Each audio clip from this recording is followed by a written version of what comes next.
"You're not taking that job," he said. "I'm 33, product manager at a mid-size software company, renting a 2-bedroom near downtown, married for 6 years. Last week, I received a written offer. Director of product at a Denver-based firm, $165,000 base, $30,000 sign-on, full relocation package including 60 days temporary housing." The offer letter arrived on Monday, with a deadline to accept by Friday. I told him about the role on Tuesday night and showed him the salary and relocation terms. He read the offer, set his phone down, and said no without asking questions. I asked why. He said, "We're not moving, end of discussion." I asked for reasons. He said he had none to give and repeated, "We're not moving." I checked the calendar and counted the days left to decide.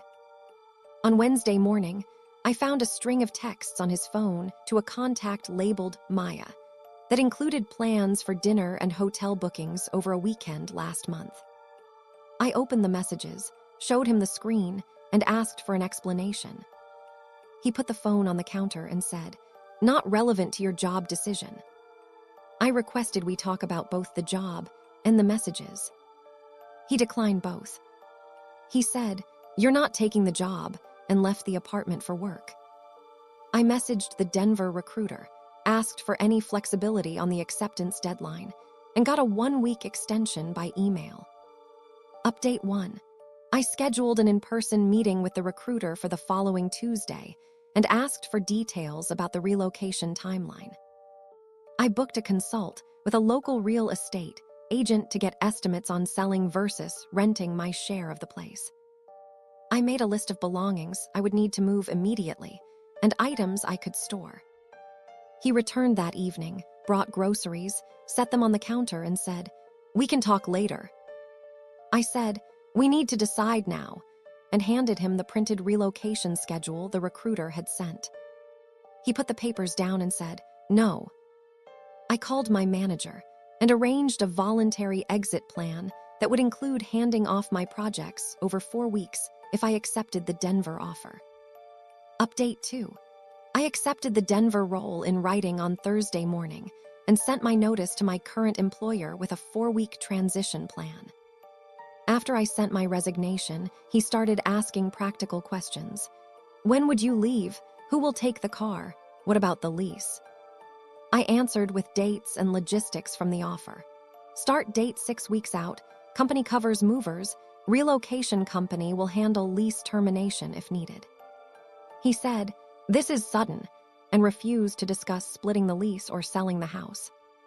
I contacted the landlord, explained the situation, and learned the lease allowed early termination with 60 days notice and forfeiture of the security deposit. I obtained quotes for a 1-bedroom storage unit and a small U-Haul for a weekday move. That night, I confronted him again about the messages and asked if he had been seeing someone. He said, "That's not your business," and walked out of the kitchen. I documented the messages by taking photos and saved timestamps. Update 3.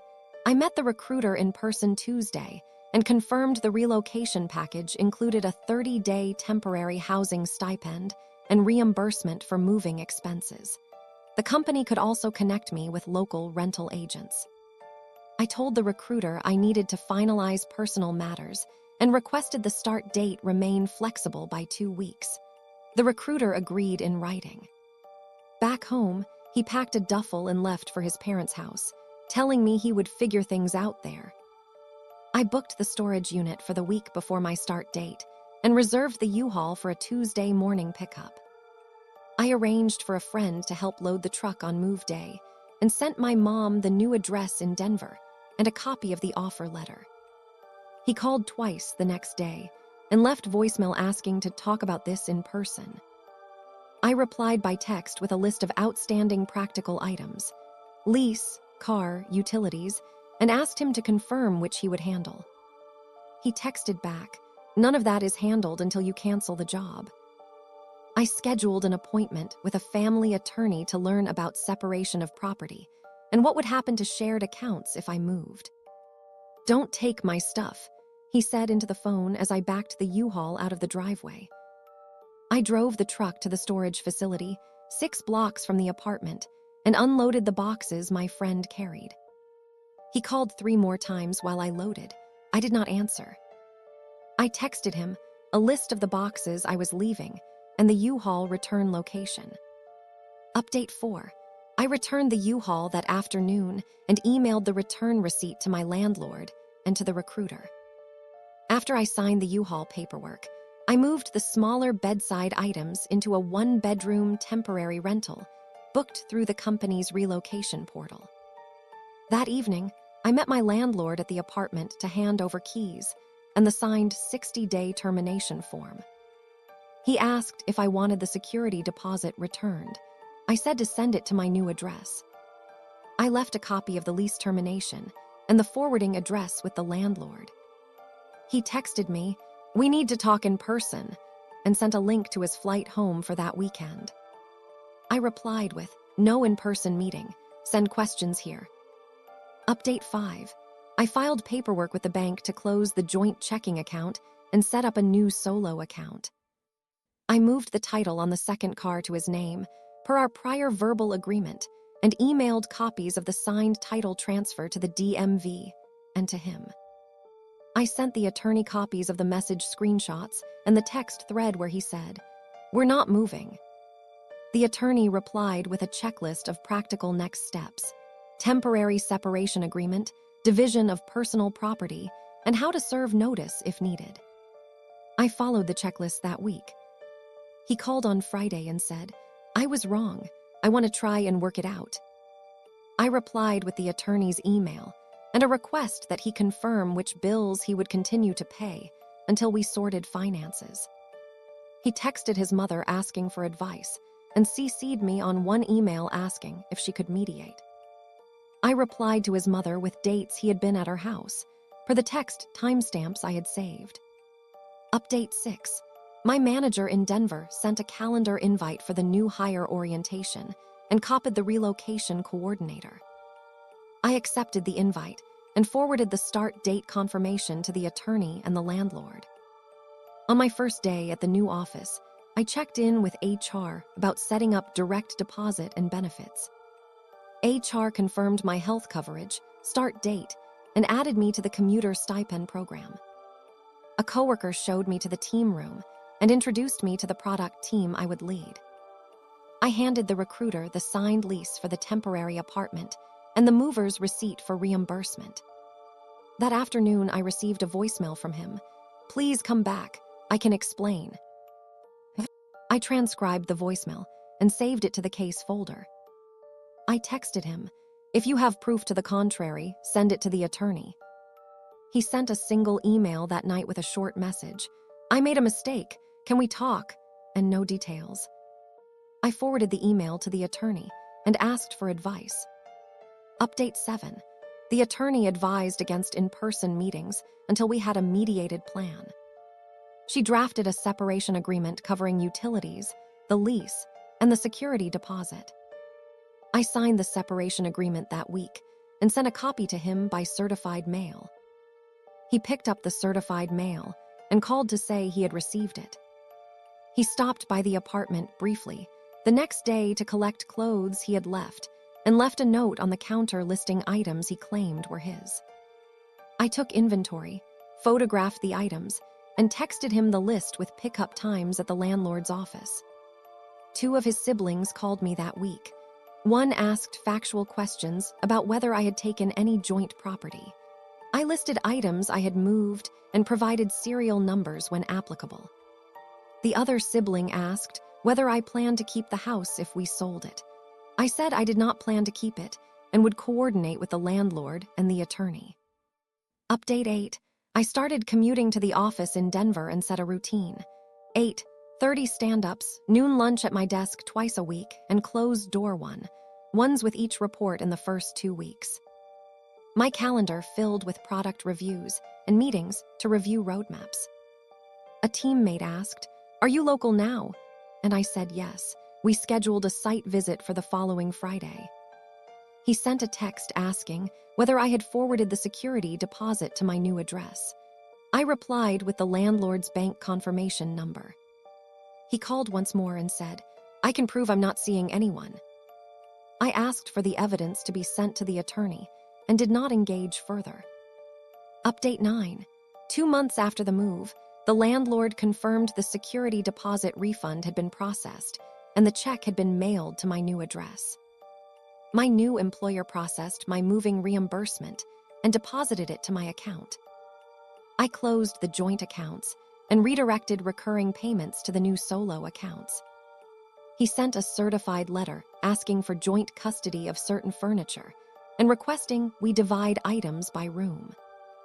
I responded through the attorney with a proposed split and dates for collection through the landlord's office. He attended one of the collection dates and removed the items he claimed. I updated the inventory and notified the attorney of the items he took. Update 10. The attorney filed the separation agreement with the county clerk for record. The file included the signed agreement, the inventory list, and copies of the certified mail receipts. His final attempt to reconcile was an email proposing counseling and a different job arrangement where I would commute back on weekends. I replied with the employer's non-negotiable relocation requirement in writing and restated the separation terms. He sent one last text, "Good luck." I acknowledged the text and then backed up the case folder and archived the chat logs. At work, I completed the first quarter roadmap, ran 2 sprint planning sessions, and on the first payroll cycle, I saw the updated direct deposit hit my account. A coworker asked about my bandwidth. I outlined my availability and the times I would be offline for moving logistics. I added my mother's contact as an emergency contact in HR. My mother called to confirm I had accepted the reimbursements and to ask whether I needed help with any paperwork. I emailed her the moving receipts and the attorney's billing link. He later disputed the furniture split through the small claims process. The court scheduled a hearing and issued instructions for evidence. I printed the inventory, the certified mail receipts, and the photos of the messages, and filed them with the court. At the hearing, the judge reviewed the inventory and the certified mail receipt dates. The judge ordered the contested items to remain with the person who had them at the time of the hearing and assigned court costs to the filer. I paid the court costs and updated the attorney with the outcome. Update 11. 6 months after I accepted the Denver offer, I completed the first big product launch at my new company and received the relocation bonus payout in a separate deposit. HR notified me that my benefits enrollment had moved from temporary to permanent on the company roster. He sent a final email asking for contact details for a mutual friend.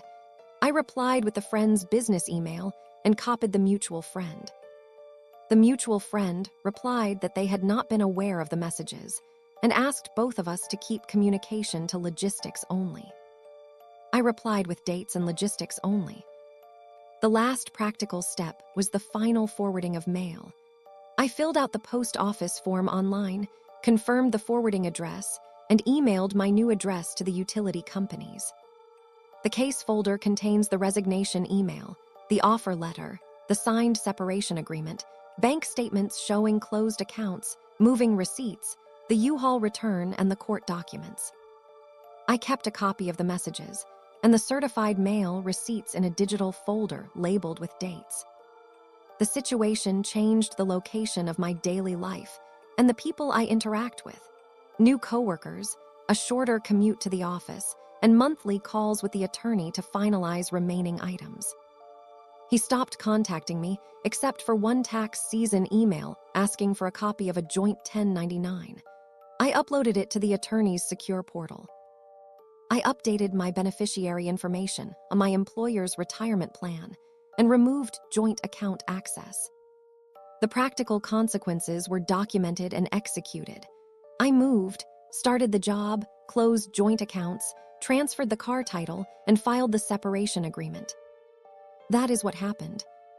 Next story. "You're not leaving me for a job," he said.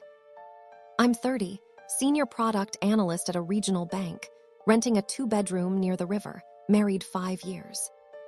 Last month, I applied for a director of analytics role at a Boston firm that had reached out through LinkedIn. The recruiter sent an offer letter 2 weeks later. $150,000 base, $25,000 sign-on, full relocation, and a start date 6 weeks out. The offer deadline was 5 business days. I printed the letter and brought it home the night I got it. He read the first page, set the paper down, and said, "No." I asked him to explain. He said, "We're not moving, end of story." I asked for reasons. He repeated, "We're not moving." I told him the role was a promotion and included stock options. He said, "I don't care about stock options." I asked whether he would at least talk about logistics. He said, "No." That afternoon, I found emails on his laptop to a contact named Rachel with hotel reservations and a weekend itinerary from 2 weeks prior. I opened the email thread and asked, "Who is Rachel?" He closed the laptop and said, "Not relevant." I copied the emails and saved timestamps. I asked him again to discuss both the job and the emails. He said, "You're not taking that job," and walked out. I messaged the recruiter asking for an extension and got 3 more days in writing. Update 1. I scheduled a call with the relocation coordinator for the next day and asked about lease termination assistance.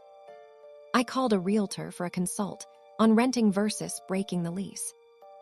I made an inventory of items I would take and items I could store. That evening, he returned with takeout and said, "We can talk tomorrow." I handed him the relocation package details and the extended deadline. He put the papers on the table and said, "No." I emailed my manager to outline a 4-week handoff plan if I accepted the Boston offer. Update 2. I accepted the offer in writing on Thursday morning and filed a 2-week notice with my employer with a written transition plan. After I sent the resignation, he asked logistical questions. "When will you leave? Who keeps the car? What about the lease?" I responded with dates and the relocation company's process. Movers booked in week 4, company pays for temporary housing for 30 days. He said, "This is overnight," and refused to discuss splitting the lease or selling our furniture.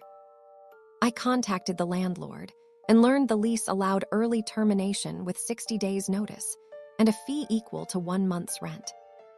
I booked a storage unit and a weekday moving truck for the week before my start date. That night, I confronted him about the emails and asked whether he had been seeing someone. He said, "That's not your problem," and left the apartment. I documented the emails, screenshots, and hotel confirmations with dates. Update 3.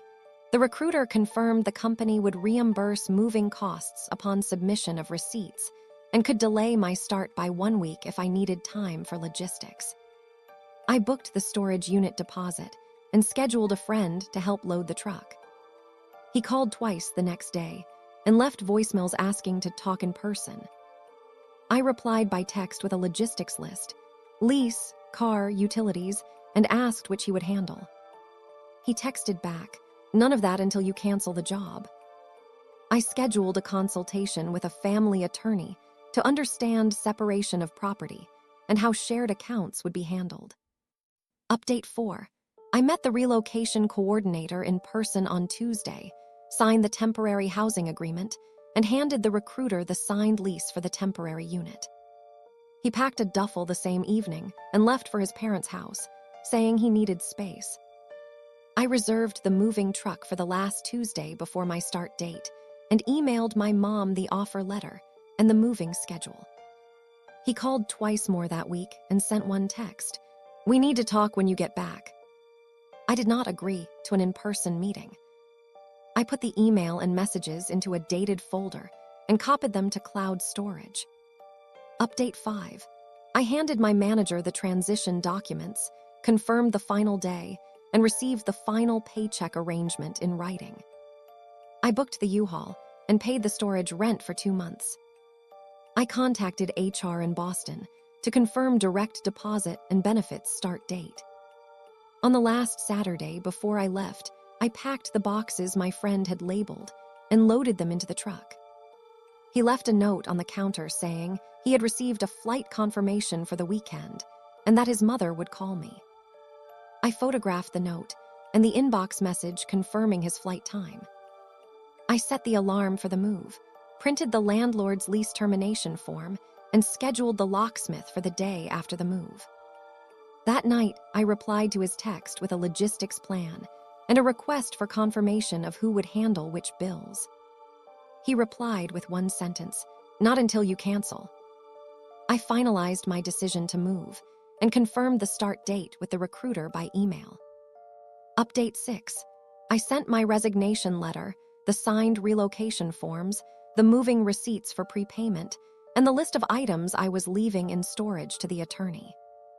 I booked my flight to Boston for the week of orientation and set up mail forwarding. I left the apartment the next morning with the truck and the storage unit key. "Don't take everything," he said when he called as I was backing the truck out.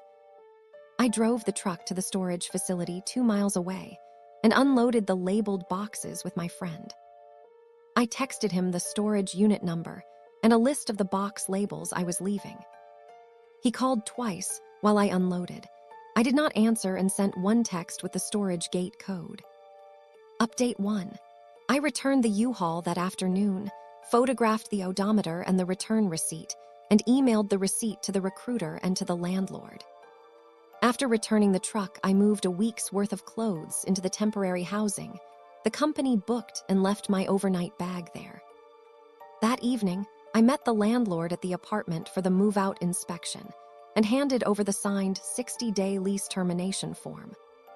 The landlord noted 2 scuff marks on the hallway wall and said he would deduct the repair cost from the security deposit if it exceeded normal wear. I photographed the apartment, signed the inspection report, and left a forwarding address with the landlord. He sent one text that night asking to meet at the apartment the following weekend. I replied with, "No in-person meeting. Questions only in writing." Update 2.